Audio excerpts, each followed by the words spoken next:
Hello, welcome back to Blender CC LIVENODING. In this episode, we're gonna take a look at the Subdivide to Quad nodes. It's a new node for SphereChalk add-on in Blender. Basically, you can turn any triangulated mesh into something like this. Alright, so let's get started. You need the latest SphereChalk, and if you already have SphereChalk add-on installed, you can always update it down here. Check for new version, just click on it, and it's gonna update it for you, and you might need to restart Blender. So SphereChalk nodes, new, node 3, and subdivide to quads. So this node is just been added recently. It looks really simple. With this node, I will just start with a random vector, or we can also start with a primitive like let's go to generator, and under generated regular solid, yeah, this one give you some mesh to start with. You can use random vector, however, and also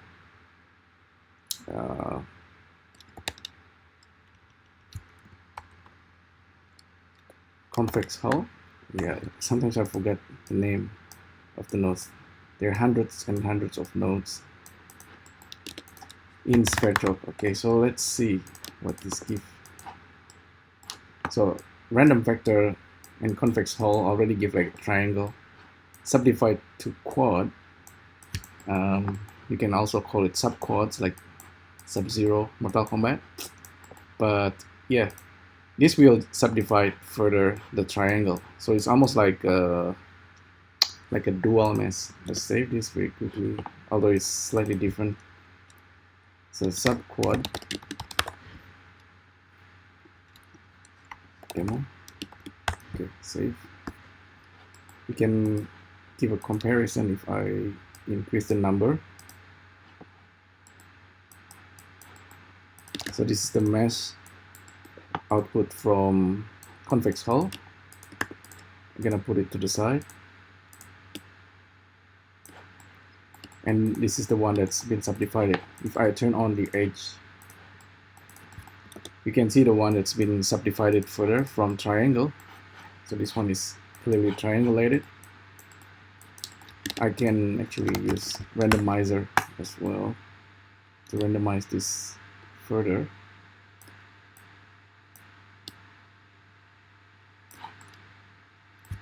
So it's basically doing subdivisions, right?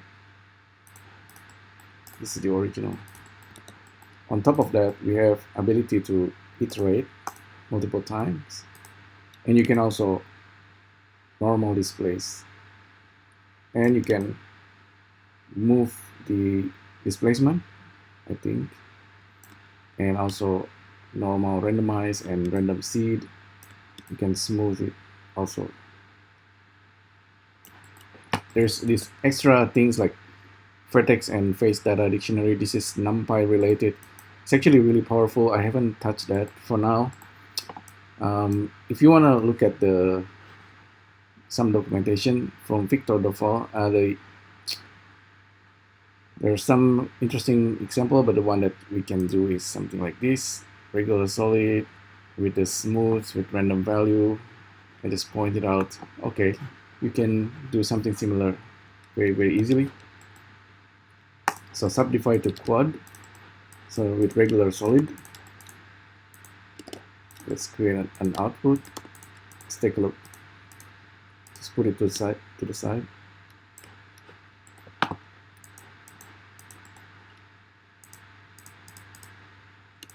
So regular solid, subdivided with random displacement.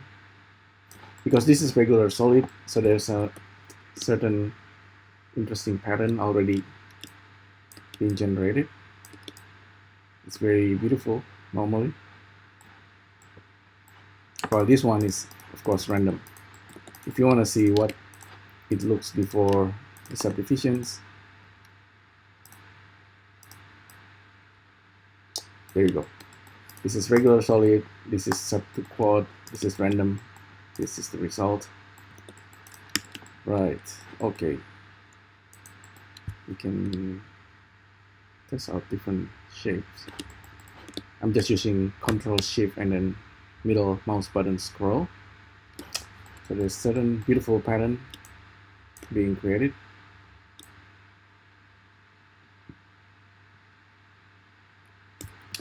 Like a Victor example here, you can smooth, you can use random smooth. So you can smooth manually, or you can have multiple value, random number. So let's try this, plug that in, float.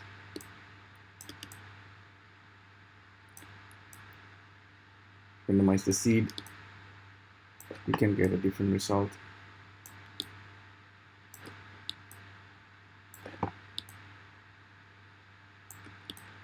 You can actually animate this as well.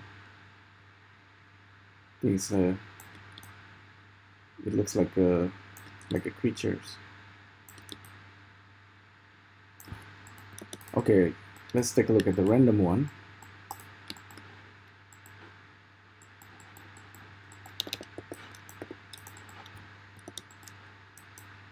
Let's increase the number. You can see how the triangular area is being maintained, and then it's become quad. Once it's become quad, it's become a very interesting mesh with a topology that you can use maybe for sculpting as well. So let's see. Increase the number of subdivision.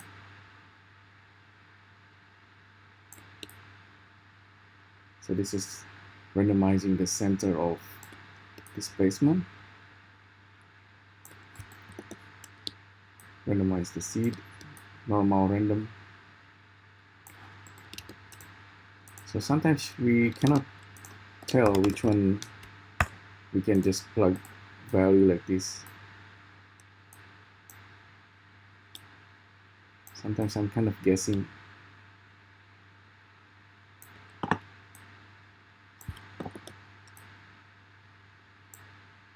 See, like that one also works with the random normal. So this is random smooth, this is random normal.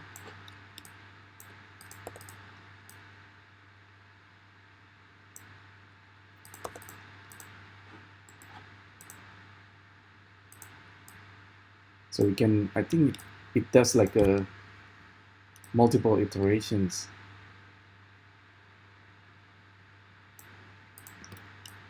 While this one underneath, there's like dictionary data for vertices and faces, input and output. That one is slightly more complicated. I think you can have a try yourself. Basically, using the dictionary, you can do a subdivision, and then this will save it into dictionary. You can use it for other things, like in this case, to generate like a fur line. So it's yeah, I think this is what's going on. So it's creating data. It's similar to geometry nodes and custom attributes. You can think of it that way. Look at this color.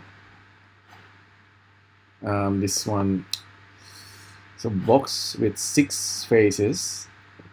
So this one is grabbing the center and trying to assign material ID randomly. We need to do this, however, dictionary out and color, material ID. Yes, I think it's using 3 different materials. Yeah, I haven't touched that area, but we can do something like this, like the rocks.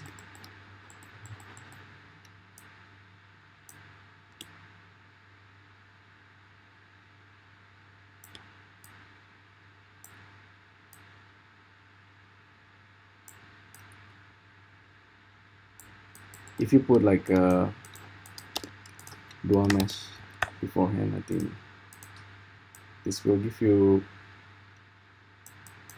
an interesting result.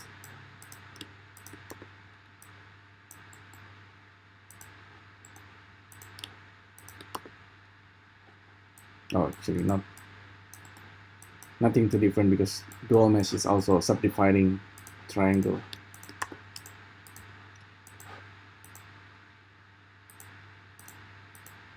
This guy over here, you can subdivide further and you can see the pattern.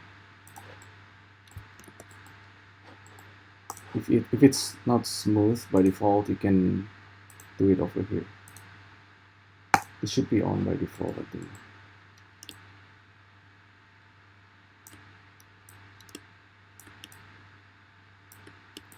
So this, you can animate this. This looks like it's moving. Animate the shape keys. Increase the iterations. Okay, we don't. Maybe get rid of the subdivision here.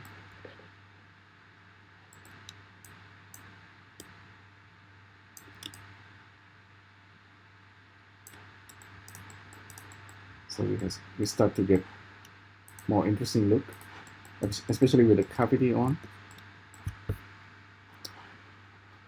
Rock from tetrahedron, yeah, that's cool.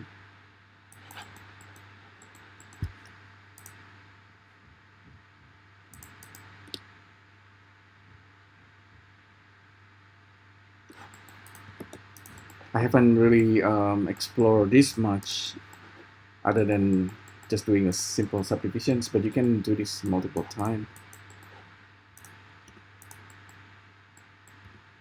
The result of this is quad, but you can always triangulate it and then do another subdivisions. Triangulate.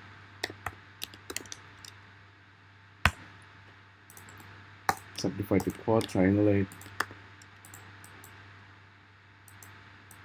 Check out the mesh.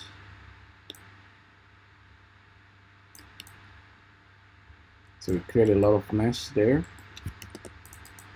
Be careful with the number.